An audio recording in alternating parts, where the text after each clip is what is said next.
শিবরামপুর গ্রামে বকুল নামে এক মুচি বাস করত। বকুলের বউয়ের নাম ছিল ইরা। ইরা দেখতে বেশ সুন্দরী, কাজে কর্মেও ইরার কোনো আলিস্যি নেই।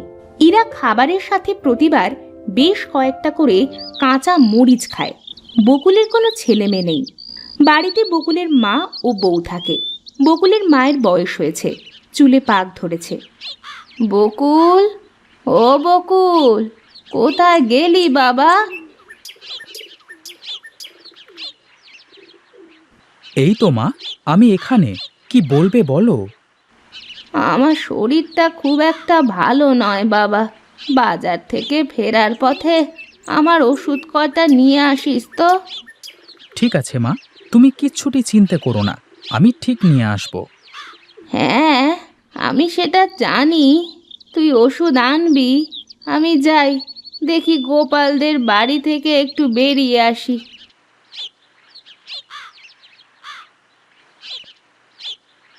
কই গো গিন্নি, কোথায় তুমি? হ্যাঁ গো, বলো। তাড়াতাড়ি আমার কালির বাক্সটা দাও দেখি, তাড়াতাড়ি বাজারে যেতে হবে। সে কি, এখনই বের হবে? হ্যাঁ গো, এখনই বের হতে হবে, তা না হলে দেরি হয়ে যাবে। তো মুখে দুটো দানা পানি দিয়ে যাও।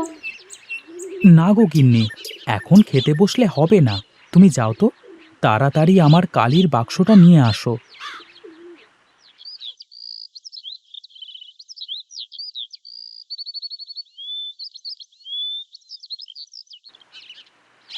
ঠিক আছে গিন্নি, আমি চললুম। ঠিক আছে, যাও। খিদে পেলে কিছু খেয়ে নিও কিন্তু। না খেয়ে থাকলে আবার শরীর খারাপ করবে তোমার। বকুল বাজারের দিকে রওনা দিল। হাঁটতে হাঁটতে বকুল বাজারে পৌঁছে গেল। বাজার যেন লোকে ভরা। সবজিওয়ালা সবজি দিয়ে সময় পাচ্ছে না, মাছওয়ালা মাছ বিক্রি করে সময় পাচ্ছে না। এসব দেখে বকুল তাড়াতাড়ি তার কালির বাক্স খুলে বসে পড়ল। জুতা পালিশ, জুতা পালিশ, এইদিকে আসুন, জুতা পালিশ করে যান। আমার জুতো জোড়া সুন্দর করে একটু পালিশ করে দেন দেখি। একটু ভালো করে করবেন কেমন? ও আপনার চিন্তা করা লাগবে না, আমি সব সময় মনোযোগ দিয়ে কাজ করি। এই জন্যই তো আপনার কাছে সব সময় কাজ করতে দেরি হয়। সবারই তো কাজ করে দিতে হবে, তাই একটু সময় তো দিতে হয়। তা আজকে তেমন লোকজন দেখছি না আপনার কাছে। মাত্রই তো আসলুম সাহেব, আস্তে আস্তে হবে। ঠিক আছে ঠিক আছে, এখন সুন্দর করে আমার জুতো জোড়া পালিশ করুন। আপনার জুতো পালিশ করা হয়ে গেছে। তা কত টাকা দিতে হবে আপনাকে? আগে 50 টাকা দেন। এই জুতো জোড়া পালিশ করতে 50 টাকা? কি করব সাহেব, বাজারের সব কিছুর দাম বেড়ে গেছে। 1 কেজি চালের দাম এখন 50 টাকার ওপরে। হ্যাঁ, তা ঠিকই বলেছে। জিনিসপত্রের দাম যেভাবে বাড়তেছে, তাতে মনে হয় বেঁচে থাকাই কষ্ট হয়ে যাবে। যা বলেছেন সাহেব, এরকমটাই হবে মনে হয়। জুতা পালিশ, জুতা পালিশ, এইদিকে আসুন, জুতা পালিশ করে যান। সারাদিনে বকুল অনেক মানুষের জুতা পালিশ করলো। আজ কাজও বেশ ভালোই হয়েছে। বকুলের পকেটে আজ বেশ অনেক টাকা। বকুল বাজার থেকে বড় দেখে একটা মাছ ও মায়ের জন্য ওষুধ নিয়ে বাড়িতে চলে যায়। গিন্নি, ও গিন্নি, এইদিকে আসো তাড়াতাড়ি। এ কি গো, কত বড় মাছ কিনেছো? এত বড় মাছ? হ্যাঁ গো গিন্নি, হ্যাঁ, তুমি তো বড় মাছের মাথা খেতে খুব পছন্দ করো, তাই কিনেছি। কি দরকার ছিল এত বড় মাছ কেনার? শুধু শুধু কতগুলো টাকা বাড়তি খরচ করে আসলে। কি যে বলো গিন্নি, হ্যাঁ, খাওয়ার জন্যই তো কাম, না খেলে কি মানুষ কাজ করতো? তাই বলে অপচয় করা ঠিক না তো।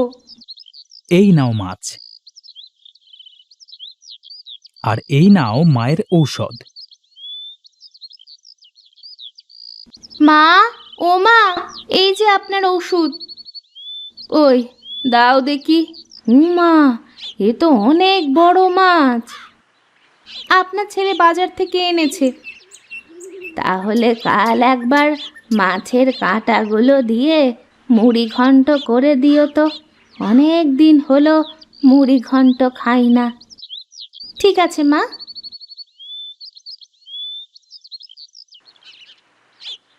ইরা রান্না করতে করতে রান্নায় ঝাল চাকতে থাকে। ইরা বকুল ও তার মায়ের কথা ভুলে গিয়ে তরকারিতে বেশি করে ঝাল দিতে থাকে। রান্না শেষ করে ইরা বকুল ও তার মাকে খেতে দেয়। বকুল ও তার মা খাবার মুখে নিয়েই তা ফেলে দেয়। ওয়াক, থু থু। এ কি করেছো গিন্নি? ঝালে যে মুখ জ্বলে যাচ্ছে। ওরে বাপরে! হ্যাঁ, তো ঝাল দিয়ে কি কেউ তরকারি রান্না করে বৌমা? আসলে মা, কিভাবে যে এত মরিচ হলো আমি নিজেও বুঝতে পারিনি। এখন একা একা বসে বসে তুমি খেতে থাকো, চত্ব সব।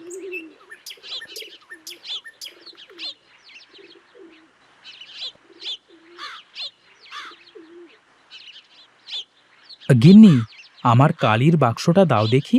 আজ দেখি গ্রামের দিকে বের হব। তুমি দাঁড়াও, আমি এক্ষুনি দিচ্ছি।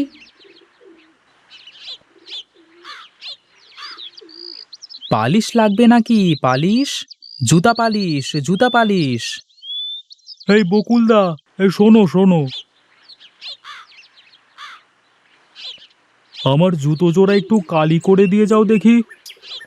ঠিক আছে, নিয়ে আসো।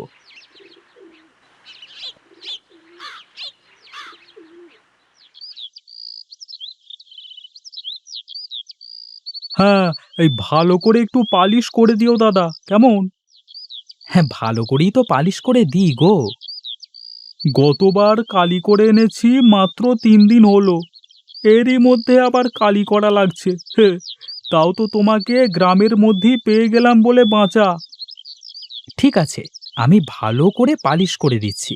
দেখো, 1 সপ্তাহ না, 1 মাসেও কিচ্ছুটি হবে না। ঠিক আছে, এ করো করো, ভালো করে একটু পালিশ করে দাও দাদা।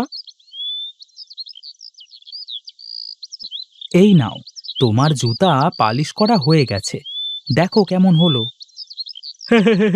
এবার ঠিক আছে দাদা, তার টাকা তো এখন দিতে পারছি না, হাটে গিয়ে দিয়ে দেবো, কেমন? ঠিক আছে, তাই দিও। বকুল আবার চলতে শুরু করে। সারাদিন গ্রামের পথে পথে ঘুরে ক্লান্ত হয়ে বকুল বাড়ির দিকে রওনা দেয়। বাড়িতে আসতে আসতে বকুলের সুমনের সাথে দেখা হয়। সুমনও বাজারে মুচির কাজ করে। কি বকুল দাদা, আজ সারাদিন বুঝি গ্রামেই কাজ করলে? হ্যাঁ রে, বাজারে তেমন লোকজন নেই তো, তাই গ্রামেই কাজ করে আসলাম। তা কাজ কাম কেমন হচ্ছে দাদা? হচ্ছে মোটামুটি। তা তোর কাজ কামের কি অবস্থা? কাজ কাম তো আছে দাদা, কিন্তু জিনিসপত্রের দাম যেভাবে বাড়ছে, তাতে এই কয় টাকা ইনকাম করে ঘর সংসার চালানো মুশকিল হয়ে যাবে। সেটাই তো দেখতে পাচ্ছি। কাঁচা ঝালের দাম আকাশচুম্বী। কাল নাকি বাজারে 200 টাকা করে বিক্রি হয়েছে। কি বলিস রে? এত দাম হলো কি করে হঠাৎ? বৃষ্টি না হওয়ার কারণে চাষিরা ঝাল ধরাতে পারছে না। মনে হয় ঝালের আরো দাম বাড়তে পারে। তাহলে তো বিপদ রে। তোর ভাবি তো খাওয়ার সময় কাঁচা ঝাল না পেলে আমাকে আস্ত রাখবে না। তাহলে আজকে গিয়ে কিনে রাখো, কালকে আরো দাম বাড়তে পারে।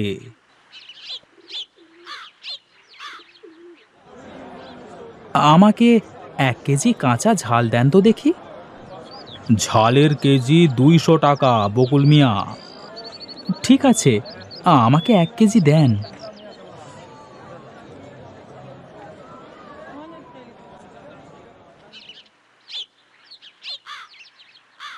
গিন্নি, ও গিন্নি, বলি শোনো শোনো, আজ থেকে তুমি বরং খাবারের সাথে কাঁচা ঝাল খাওয়া বন্ধ করে দাও। কেন গো?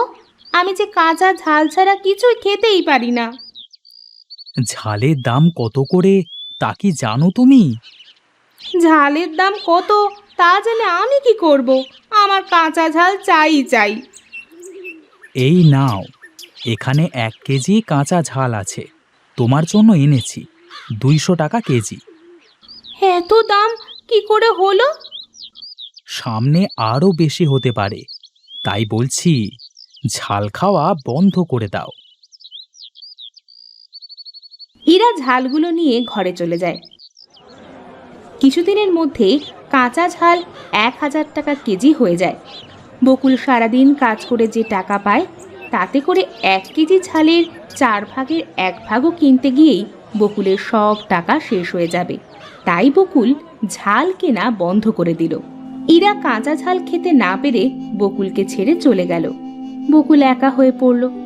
এভাবেই তার দিন চলতে থাকলো।